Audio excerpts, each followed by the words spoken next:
Cinema மேடைக்கு கூப்பிட்டு பேச வைக்கும்போது உண்மையிலேயே எனக்கு கொஞ்சம் வெக்கமாக இருக்குது, ஷையாக இருக்குது. நீங்கள் இருக்கணுமா நான் அப்படின்ட்டு எனக்கு இருக்குது. இருந்தாலும் சண்முக பாண்டியன் ஒரு அண்ணன்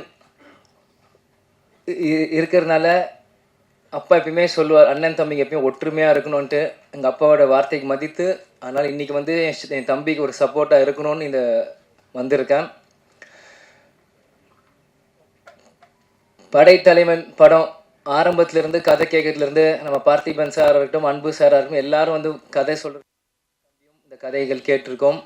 உண்மையிலேயே ஒரு நல்ல படம், நல்ல கதை. படைத்தலைவன் நிச்சயம் எல்லாரும் சொல்கிற மாதிரி தமிழ் சினிமாவில் ஒரு மிகப்பெரிய ஒரு ஆக்ஷன் ஹீரோவை இன்ட்ரடியூஸ் பண்ணுற ஒரு படமாக படைத்தலைவன் இருக்கும். ஏன் இதை சொல்கிறேன்னா, யார் எப்படி சொல்கிறாங்கன்னு எனக்கு தெரியல. நான் எப்பயுமே சொல்லுவேன் எல்லா மேடையிலும், எங்கள் அப்பாவோட ஃபஸ்ட்டு ஃபேன் நான் தான் அப்படின்றத தான். கேப்டன் பிரபாகர் அப்போ இருக்கும், இந்த விஜய் பிரபாகர் பிறந்தேன். அதனால் எப்பயுமே நான் ஃபஸ்ட்டு ரசிகர் அப்பாவுக்கு நான் தான் சொல்லுவேன். அதே மாதிரி ஷம்முக்கும் ஒரு ஃபஸ்ட்டு ரசிகராக நான் தான் சொல்லுவேன். ஏன்னா அவன் பண்ண சகாப்தமாக இருக்கட்டும், மதுரை வீரனாக இருக்கட்டும், இப்போ பண்ண படைத்தலைவனாக இருக்கட்டும், நெக்ஸ்ட் வர கொம்பு சிவியாக இருக்கட்டும், எத்தனையோ படங்கள் பண்ணாலுமே அந்த சகாப்தம் படம் பண்ணும்போது மலேசியாவில் ஒரு ஷூட்டிங் ஷூட் பண்ணும்போது 100 ஃபீட்லேருந்து ஆக்ஷன் கேப்டன் வந்து இல்லை டூப்லாம் போடலாமா என்னென்னு கேட்டுட்ருக்காரு. இவன் ஜம்ப் பண்ணிட்டான் மேலேருந்து. எந்த பயமும் இல்லாமல் ஒரு 19 வயசு பையனாக இருக்கும்போது எந்த ஒரு விஷயமும் இல்லாமல் அங்கேருந்து ஜம்ப் பண்ணிட்டாப்புல. ஸோ அப்பாவுக்கே வந்து பயம் வந்துருச்சு.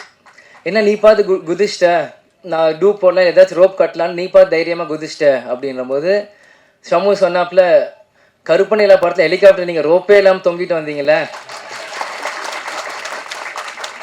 அது எங்களுக்காக பண்ணும்போது உங்கள் மகன் நான் வரும்போது உங்களுக்காக நான் 100 மாடியிலும் குதிக்கிறது எனக்கு என்ன, எனக்கு எந்த அச்சமும் இல்லை, உங்களுக்குள்ள அதே ரத்தம் தான் எனக்குள்ளேயும் ஓடிட்டு இருக்கு அப்படின்னு ஷம்மு சொல்லும்போது உண்மையிலே அந்த இடத்துல நான் வேந்து பார்த்தேன். அதே மாதிரி சகாப்தம் ஒவ்வொரு ஷாட்டுமே தம்பி எப்படிலாம் ஃபைட் பண்ணியிருக்கான்ட்டு எனக்கு தெரியும்.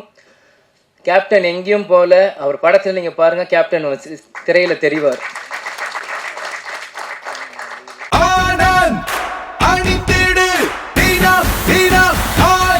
ஆனந்த் ஒரு சுகமான உள்ளாடை.